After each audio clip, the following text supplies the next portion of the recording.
The usually tranquil Caribbean Sea became the site of a tense international standoff just days ago. The USS Wichita, a U.S. Navy combat ship, was conducting what the Pentagon called routine operations near Venezuela's territorial waters. Suddenly, the Venezuelan Coast Guard vessel Naiguata closed in, accusing the Americans of violating their sovereignty. Radio warnings crackled. Both crews braced for conflict. The Venezuelan patrol boat made aggressive passes, coming dangerously close to the American warship. On board the Wichita, sailors stood ready at battle stations, knowing a single misstep could spark war. For minutes, the world watched as two nations teetered on the edge of disaster. Eventually, the Venezuelan vessel withdrew, but the message was clear. Tensions had reached a boiling point. In Washington, the incident was seen as a direct provocation from President Maduro. The White House seized on the event, framing it as an act of hostility and a justification for a tougher stance. This single encounter has become the flashpoint in a much larger crisis, threatening to ignite a region already on edge. The era of quiet diplomacy has ended. Military posturing now dominates the Caribbean. What happens next could reshape the future of the continent and the world. Washington's response was immediate. Within hours, President Trump convened his National Security Council and announced the deployment of a carrier strike group to the Caribbean. The USS Gerald R. Ford, bristling with F-35s and attack helicopters, now heads south. A floating fortress and unmistakable show of force. This is more than symbolism. The strike group includes cruisers, destroyers, and a nuclear submarine, over 7,500 personnel in all. Their mission: protect maritime lanes, counter trafficking, and ensure regional stability. But the real message is unmistakable. The U.S. is ready for military action. Southern Command is on high alert, with surveillance flights increasing over Venezuela. U.S. military presence is quietly growing in Colombia and Brazil. These are not the moves of a nation seeking peace. They are preparations for war.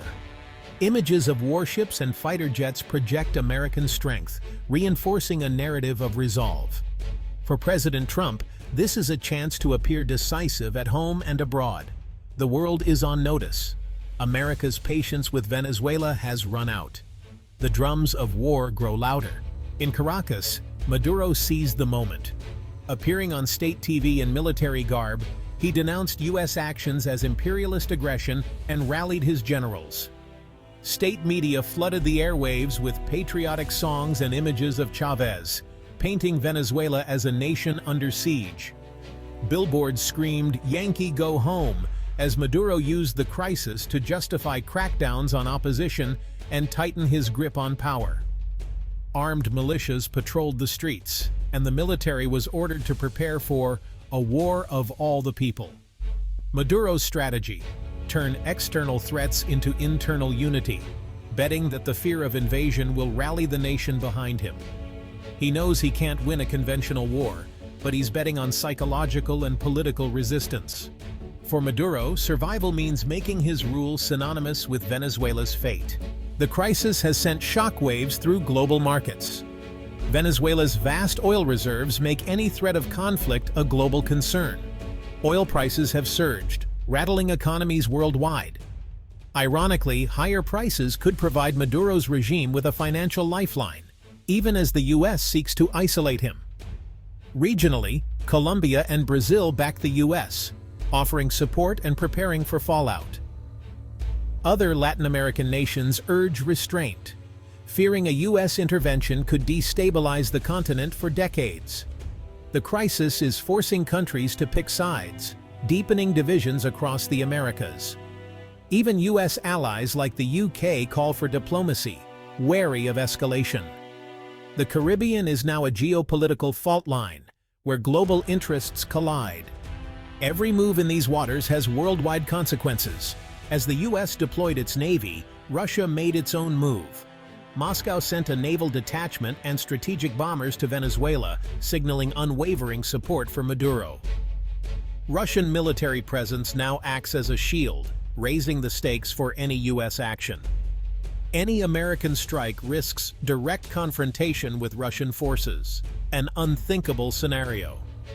Russia's motives are clear: protect its oil investments and maintain a strategic foothold in America's backyard. The arrival of Russian forces transforms a regional crisis into a global standoff, echoing Cold War tensions. The Kremlin is challenging U.S. dominance in the Western Hemisphere, complicating any path to peace. The Caribbean is now a stage for great power rivalry. Every escalation risks spiraling into a broader, more dangerous conflict. The world watches, anxious and uncertain. At the Pentagon, planners weigh three main options. First, a naval blockade, cutting off Venezuela's trade and oil exports. It avoids ground combat but risks humanitarian disaster and international backlash. Second, targeted airstrikes to cripple Venezuela's military command. This leverages U.S. air superiority but risks civilian casualties and chaos. Third, a full-scale invasion. Tens of thousands of troops seizing Caracas and oil fields.